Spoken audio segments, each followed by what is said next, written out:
So good evening, KSFL Cambridge. And tonight I'm not teaching as I'm still taking a little bit of time off after my op last week. And I've just done measurements for the guys that have just come down to be measured. And what I wanted to do tonight was give you a bit of Monday motivation, really, because I know with any courses, when you're kind of midway through, you get a little bit lost and you kind of almost think, why am I doing this? What's going on? Like, do I know why I'm eating the foods that I'm eating? Yes, I'm starting to feel good. And yes, the inches are coming off, or the inches haven't changed. They certainly haven't gone up.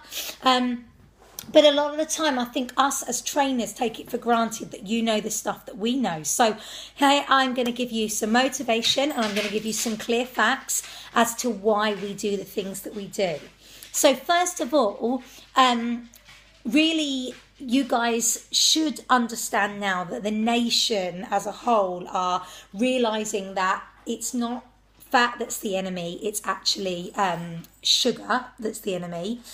And sugar for a lot of people is the most addictive thing that is on this planet. And really, it's been proven that sugar is actually more addictive than crack cocaine. Than alcohol, than illegal drugs, painkillers and stuff like that. And the worst thing about it is the fact that it is legal and it's there available for you and it's cheap. So it's cheaper to eat crap than to eat well. So instantly they are trying to, tap in. And these are the big companies that make a lot of money from the UK, keeping you guys really addicted to sugar more than anything. And the reason they want you addicted to sugar is because, one, it sells, and obviously they're going to make a lot of money from it. But two, some of the biggest companies in the UK that run the UK are pharmaceutical companies. And those pharmaceutical companies would not be able to run if we had a healthy UK. So the fact that people are sick, that are on medication, they're not looking to take people off medication. So when someone is diagnosed with diabetes, instead of actually managing their diet and improving their exercise and their lifestyle, they'll put them on medication straight away, because obviously then that helps to fill pockets. So this is kind of then where we stand in the world, that it's pretty corrupt, when you're thinking about how the UK kind of runs its market. There's nothing that, little old me can do about that. That's the way that unfortunately the country runs. But what we can do is we can educate and we can make sure that you know the facts. So the first thing I want you to be aware of is when you see anything low fat, where it says no added fat, lighter or light versions, you've got to ask yourself one question. They're taking the fat out of that product. What are they putting in it? And the things that they're putting in it are either sugar, or if they say no added sugar, then it means artificial sweeteners. Now, artificial sweeteners, things like aspartame, are calcigenic. So calcigenic causes cancer, as facts as you want. So that is one of the biggest things to avoid. We avoid low fat like the plague. I would rather you eat full fat versions of everything than eat low fat versions of it. And you'll probably lose weight because of it, because there won't be any sugar in it. The other thing to be aware of, if it says no added sugar, that doesn't mean there's no sugar in it. They've just not added any extra sugar to it. So it might already be very, very high in sugar. Okay, so when you've got like a squash drink and it says no added sugar, that squash drink is very high in sugar anyway. Hence why we eliminate things like squashes on KSFL. And I would rather you have sparkling water, fizzy water or normal water, and cut up fruit and put the fruit in the water. Keep that in the water all day and just keep topping up over lemon, lime, kiwi, strawberries, oranges. Anything like citrusy or berry is lovely in fizzy water. Lots of ice, make it like a real nice summer cooler drink. People also ask us, why do we eliminate caffeine? Now, caffeine does this little naughty thing to your insulin levels and it spikes them. Now, with your insulin levels, your insulin is responsible for you fat burning. So if you get a spike of your insulin level and your insulin level is high, it also spikes your cortisol levels. Your cortisol is like your stress hormone. If your cortisol levels are too high, you will not burn fat. Which is why stress has a massive effect on fat burning. I'll come to that later. But the biggest thing that people don't realise with regards to caffeine is that caffeine reduces blood flow to your brain by 30%. That's the fact, the scientific fact.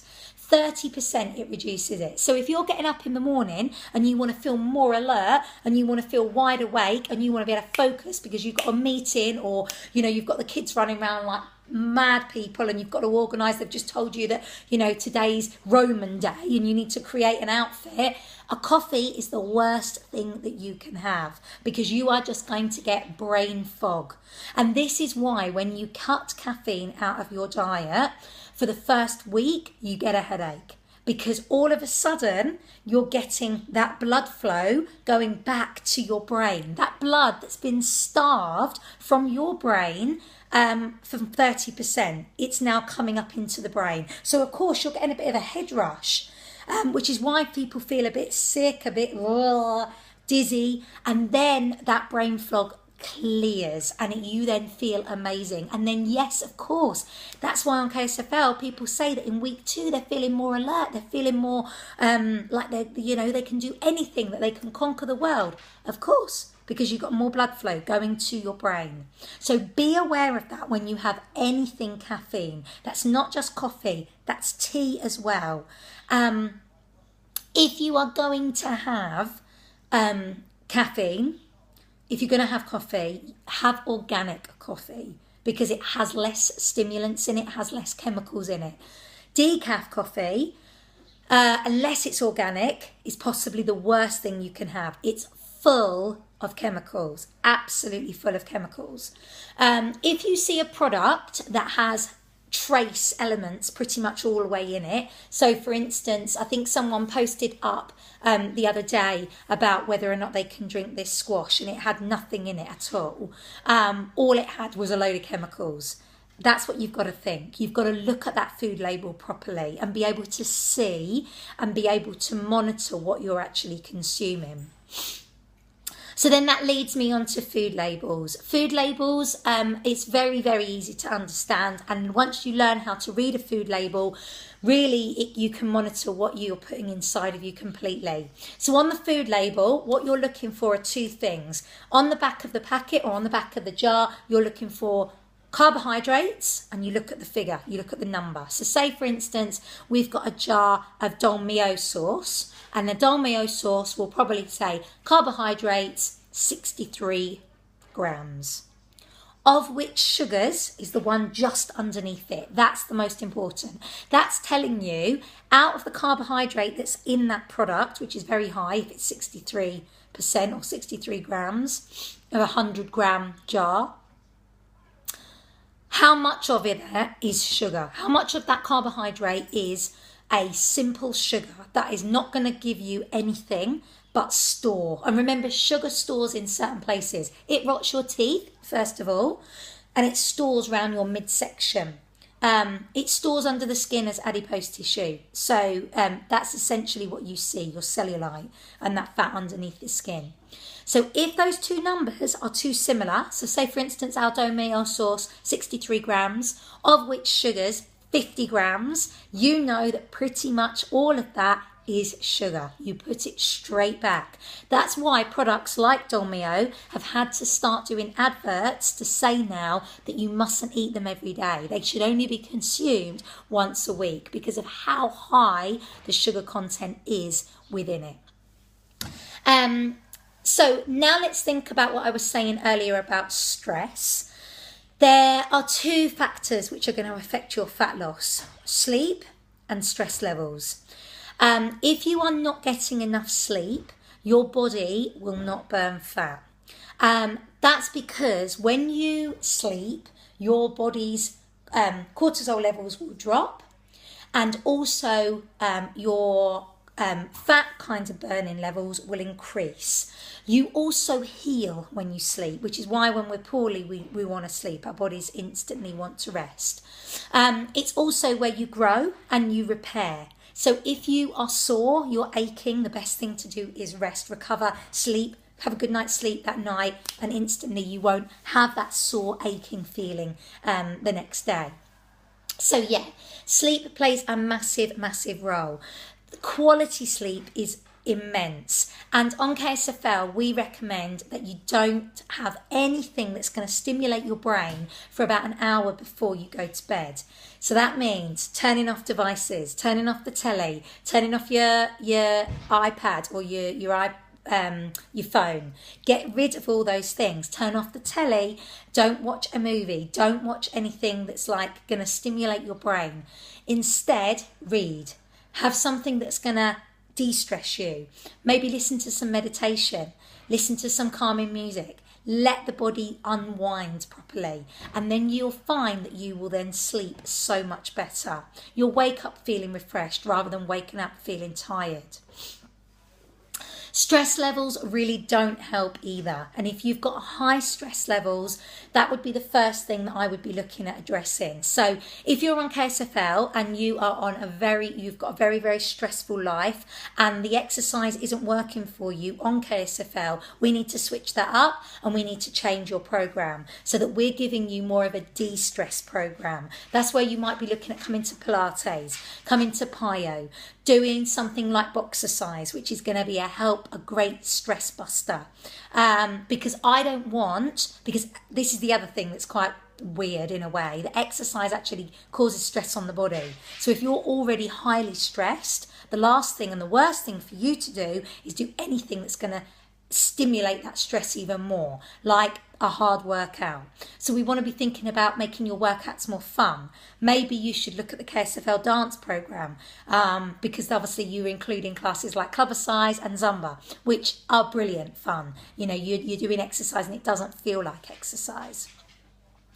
The other things that I wanted to obviously make you aware of is a lot of people will ask me, why can we have butter but we can't have dairy? Why do you say no to dairy? Well, dairy, a lot of people are intolerant to dairy and they don't realise at all. They're lactose intolerant, so the body won't digest it anyway. The other thing is that dairy these days, if you're getting it from a product like milk, yogurts, processed cheese, your margarines, again, they're so highly pasteurised that there's really very, very, very limited calcium in them at all. Unless you've got your own cow in the garden that you can milk, milk is probably the worst. And if I'm going to have milk, I'm going to have whole fat milk. I'm certainly not going to go down the semi-skim route, and I'm not going to have the skim route. I was always a skim girl. Ask anyone in my family, red top all the way. It's highly sugared. They put loads of sugar in it because they're taking the fat out of it.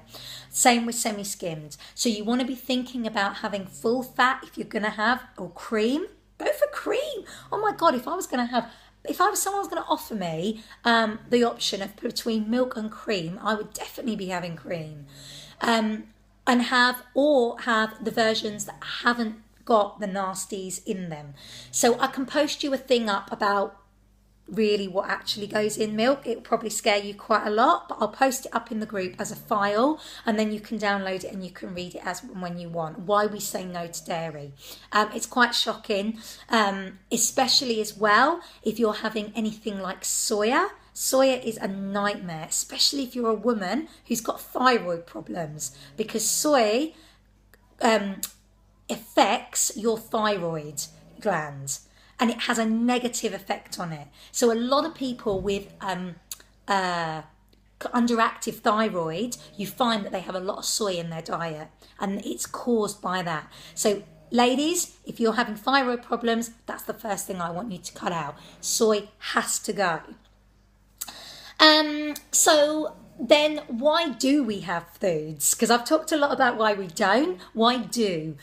Well, certainly for us women, and I'm going to be 37 in a couple of weeks, who are over the age of 30, all of a sudden our testosterone levels drop. Our testosterone levels are not as naturally high as men's anyway. We don't have enough testosterone in our body unless we put testosterone in through things like steroids. We need to boost that testosterone, because the lower your testosterone, the harder you'll find it will be to burn fat, which is why a lot of post-menopausal, premenopausal women won't be able to burn fat as effective as they did maybe 5 years ago. And that's because of your testosterone levels dropping. So 2 ways that you can up your 3 ways actually that you can up to your testosterone levels as a woman. And this is something that I've trialed and tested myself, certainly since I've been in my 30s. And I'm not premenopausal, touch word, but I've definitely noticed a change since I've got to 30 with regards to how I burn fat. So the first thing is we need to up our good fats. Good fats help to raise testosterone levels. And I'm talking things like butter, ghee, coconut oil, your good fats from avocado, nuts. All of those good nutrients. The ones that they tell you not to eat on Slimming World or Weight Watchers.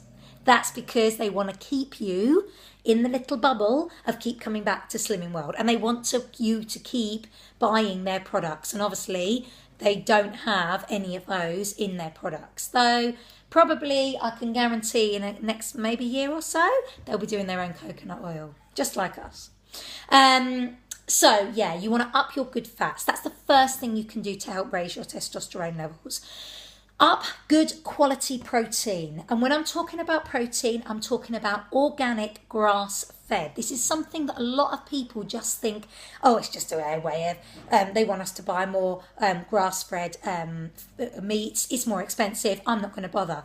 Well, here's my question to you. If you're trying to reduce carbohydrate from your diet, as in things like wheat and corn, things that bloat you up, if you're eating meat that's come from an animal that's been corn-fed, you are also consuming that corn. That corn has gone into that animal, it's gone into their bloodstream, the bloodstream has then gone into the muscle and into the fat, and you're then eating that muscle and that fat.